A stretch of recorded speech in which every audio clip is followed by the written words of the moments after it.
Olá a todos, bem-vindos ao Arte Matemática. Eu sou o Nicolas e nessa mais nova série do meu canal eu vou falar um pouquinho para vocês sobre funções convexas. Obviamente, consequentemente, eu vou falar também sobre funções côncavas, ok? Então, nesse primeiro vídeo, eu vou apresentar o que seria uma função convexa. Normalmente, vocês já sabem uma maneira de caracterizar uma função convexa, que seria com a segunda derivada da função, né, se ela for positiva ou negativa. Isso é uma forma de caracterizar.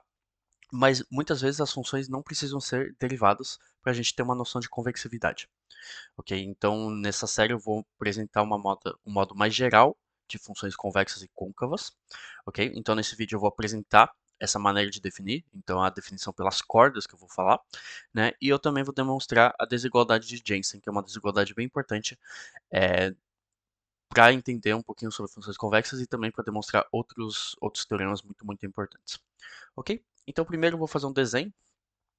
Tá? Então eu vou fazer uma função. Tá? Então eu vou desenhar um gráfico aqui. E eu vou fazer uma função. Eu vou mudar a cor da função, só pra gente. Eu vou fazer uma função desse jeito. Então, pensando por exemplo, num x ao quadrado. Ok? E agora eu vou definir pontos. Então eu quero que aqui seja o ponto x. Eu quero que o ponto aqui seja o ponto y. Ok? Então, consequentemente, o ponto aqui vai ser a imagem de y pela função. Então vai ser f de y. E aqui vai ser f de x. Ok? E agora, o que seria uma corda de uma função? Seria o conjunto das tangentes entre dois pontos nessa função, né? Então, a corda entre x e y vai ser a tangente que passa entre x e y, então vai ser isso daqui. Isso daqui é uma das cordas dessa função, ok? E agora eu vou definir eu vou definir um ponto, né? Um ponto que vai estar no meio entre x e y, que eu vou falar mais ou menos aqui, tá? Não precisa estar exatamente no meio. E eu vou definir ele de uma maneira meio estranha, tá? Mas vai ser uma definição abstrata, que vai ser t de x mais 1 menos t de y. Obviamente com t que pertence entre 0 e 1. Ok? Vocês veem bem que se t pertence entre 0 e 1, né? Isso daqui vai ser sempre maior que x, né? E isso daqui vai ser sempre menor do que y, porque temos um 1 menos t vezes y. Ok? Essa parênteses aqui foi a mais, perdão. Então, aqui vai ser a imagem desse termo aqui.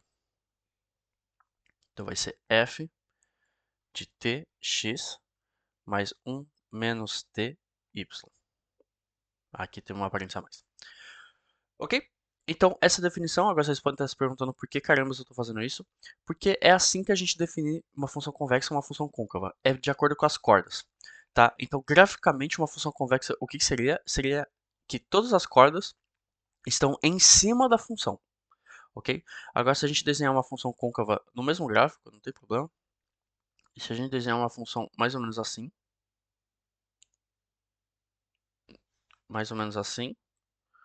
né, e eu fizer dois pontos aleatórios aqui, e fizer isso daqui, se a curva está sempre em cima de suas cordas, tá? Então vai ser o contrário da função convexa, a gente vai ter uma função que a gente diz que é côncava, ok? Agora, matematicamente, qual que seria a definição disso? Né? Matematicamente, a definição disso seria com a ajuda de uma desigualdade. Então a gente vai considerar um intervalo i, então seja i um intervalo, né? E a gente considera uma função f de i em R, né? E agora a gente vai definir por que f é convexa, tá? Então f é convexa se para todo x e y que pertence a i, e se para todo eu escrevi t, mas normalmente eu escrevo lambda, então para todo lambda que pertence entre 0 e 1, tá? Então nosso t seria o nosso lambda aqui. Se temos f de lambda x mais 1 menos lambda y inferior ou igual a lambda de fx mais 1 menos lambda f de y. Ok? Então, essa é a definição formal de uma função convexa. Ok? Então, lembre-se, aqui é lambda, então temos f de lambda x mais 1 menos lambda y, né, que seria esse termo aqui. E isso quer dizer que toda vez vamos ter a corda, que vai estar em cima da função, ok? É isso que é a definição de uma convexa. E é por isso que a gente faz lambda de fx, né? Então lambda vai ser o parâmetro que vai posicionar esse ponto. Então se lambda de fx, esse lambda de fx vai ter que estar em cima, né? Mais 1 menos lambda. Ok?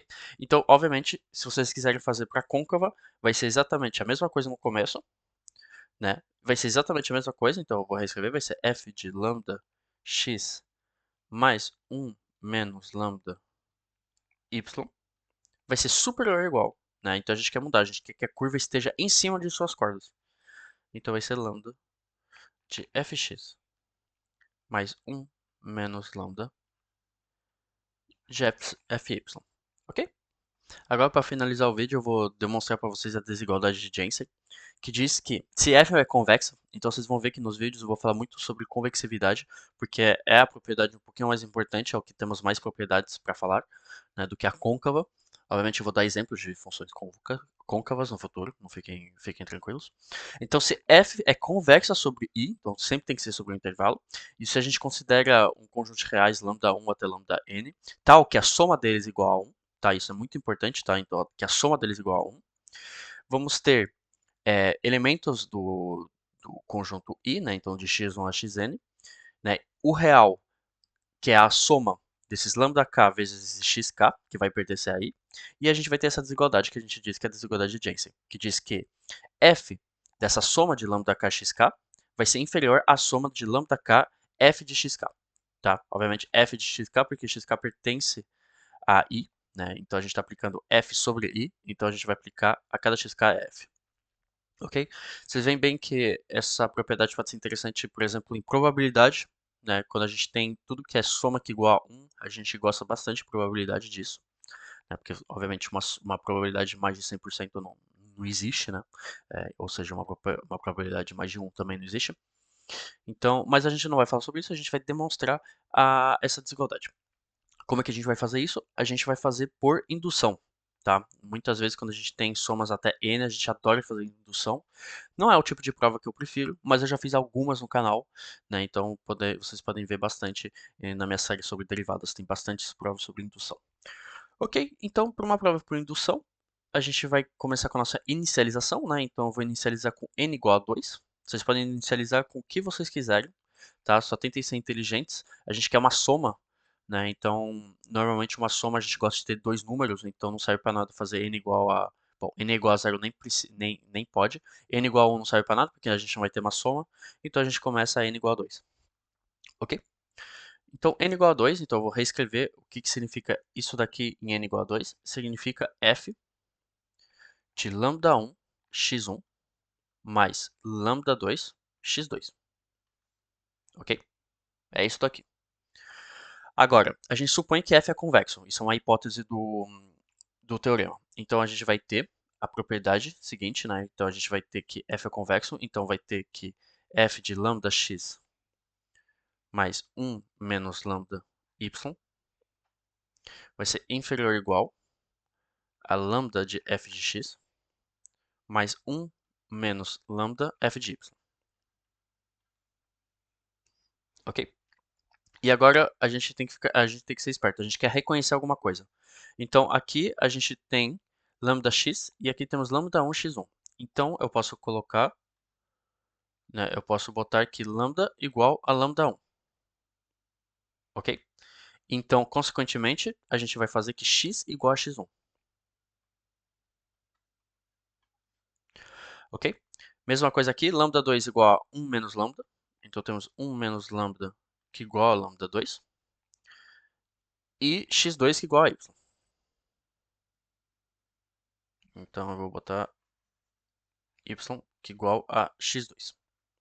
Ok? Então se a gente reescreve isso daqui com y igual a x2 e 1 menos lambda igual a lambda 2, etc., vamos ter f de lambda 1 x1 mais lambda 2 x2, que vai ser inferior ou igual a lambda 1 f de x, f de x1, né? Mais lambda 2 f de x2. Então temos essa desigualdade, ok? Temos essa desigualdade, só que agora a gente tem que demonstrar que a soma é igual a 1. Só que isso é óbvio, né? Porque lambda 1 mais lambda 2 igual a lambda mais 1 menos lambda, então isso daqui é igual a 1. Ok? Então, como temos a soma dos lambdas que é igual a 1 e temos a desigualdade, então n igual a 2 está verificado. Ok? Agora a etapa de indução, tá? Eu estou fazendo não muito de uma maneira muito rigorosa isso daqui, eu estou escrevendo porque a prova por indução é muito mais explicações à escrita do que a prova em si, tá? Então, como o vídeo aqui eu quero só um pouquinho mais rápido, né? Então, a hipótese de indução. O que que a gente quer? O que é bom com a prova de indução é que a gente pode escrever o que que a gente quer e depois tentar sair daí. Então, a gente quer mostrar que f da soma de i igual a 1 a n de lambda i a i mais lambda n mais 1 a n mais 1, tá? Por que que eu separei? Porque eu suponho que no rank n é verdade e eu quero mostrar para o rank n mais 1, tá? Então, obviamente, eu posso entrar isso daqui nessa soma. Então, fazer uma soma de i igual a 1 a n mais 1.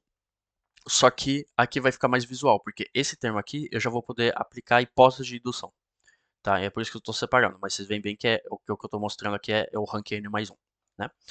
Então, a gente quer mostrar isso, que é inferior ou igual à soma de i igual a 1 a n de lambda e f de AI mais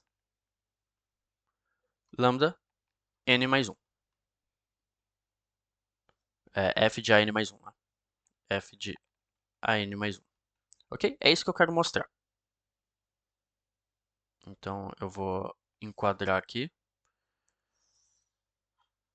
Vou enquadrar aqui. É isso que a gente quer mostrar. Como é que a gente vai mostrar isso? Obviamente por indução, né? Eu já falei. Mas primeiro, vamos pensar. Esse lambda i, a gente tem que lembrar da condição que a soma deles tem que ser igual a 1. O problema é que se a gente fizer a soma de i igual a 1 a n mais 1 de lambda i, né, igual a 1, isso daqui só seria verdade. Então, C e somente C. Lambda n mais 1 igual a zero. Porque pela hipótese de indução, eu suponho que a soma de lambda i de i igual a 1 a n igual a 1, por minha hipótese de indução. Só que se a gente quer passar para n mais 1, isso daqui teria que ser verdade, né? Porque se a gente mantém igual a 1, a soma a gente teria que adicionar um zero. Só que isso daqui não necessariamente é verdade, né? Lambda n mais 1 igual a zero, por quê? Né? Isso daqui seria muito conveniente, né? Seria top, mas não podemos fazer isso, né? Então, como a gente não pode fazer isso, a gente supõe que ele é diferente de zero, né? Então, infelizmente, a soma de i igual a n mais 1 de lambda i vai ficar igual a 1 menos lambda de n mais 1, né? Porque lambda de n mais 1 não é zero. Isso daqui não é igual a 1, então vamos ter um problema com a prova. Então, a ideia aqui é ponderar esse peso, né? Então, dividir por isso para ter mais 1. Então, o que eu vou colocar vai ser uma mudança de variável. Eu vou botar aqui lambda i apóstrofe igual a lambda i sobre 1 menos lambda n mais 1. Porque assim, quando a gente somar os lambda i apóstrofe, vai ter lambda i, né? Então vai ficar 1 menos lambda n mais 1 sobre 1 menos lambda n mais 1. Então a soma vai ficar igual a 1. Então a gente conserta esse erro e vamos ter essa condição aqui. Ok? Então primeiro ponderamos o que a gente queria ponderar. Ok? Então vamos lá. É, vamos aplicar a definição da convexividade, né? Então a função é convexa, então vamos ter f de 1 menos lambda n mais 1,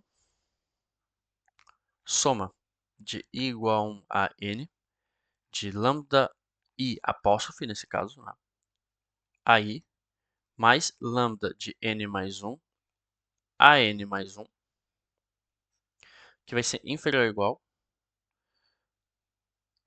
a 1 menos lambda de n mais 1, f da soma de i igual a 1 a n, de lambda i apóstrofe AI, mais lambda de n mais 1, f de an mais 1. Ok? Por que eu não escrevi diretamente com n mais 1? Como eu disse, eu quero usar a hipótese de indução que a gente consegue reconhecer aqui, né? Temos uma soma até n, temos uma soma até n. Então, pela hipótese de indução, HI, vamos ter então que esse termo vai sair, então vai ficar 1 menos lambda n mais 1, f da soma, então de igual a 1 a n, de lambda e apóstrofe AI, mais, esse termo sai, então mais lambda n mais 1 a n mais 1, ok? Inferior ou igual a 1 menos lambda n mais 1. Então, esses termos aqui vão sair, né? Então, vai ficar a soma de i igual a 1 a n de f de AI mais lambda n mais 1, f de an mais 1. Ok? Agora a gente reconhece, né? Porque aqui vamos ter 1 menos lambda n mais 1, fator disso, né? Então, se a gente distribuir, vai ter mais lambda n mais 1, f de an mais 1. Então, a gente reconhece aqui o nosso soma de i igual a 1 a n mais 1 de lambda i f de ai. Ok? E a gente demonstra o resultado que a gente queria demonstrar. A gente queria que a função da soma, então tudo isso daqui, seja inferior a isso daqui. Ok? Então, no caso, lambda i apóstrofe, né? Ok? Então, essa desigualdade de Jensen, tá? Não muito difícil de demonstrar, realmente é uma indução e a gente tem que pensar, ter a ideia dessa ponderação dos pesos, né? E depois é só, talvez eu fui um pouquinho rápido aqui, tá? Então levem o tempo realmente de distribuir tudo, verificar, ver se vocês reconhecem alguma coisa e vocês vão ver que funciona muito, muito bem. Ok? Então muito obrigado por terem assistido.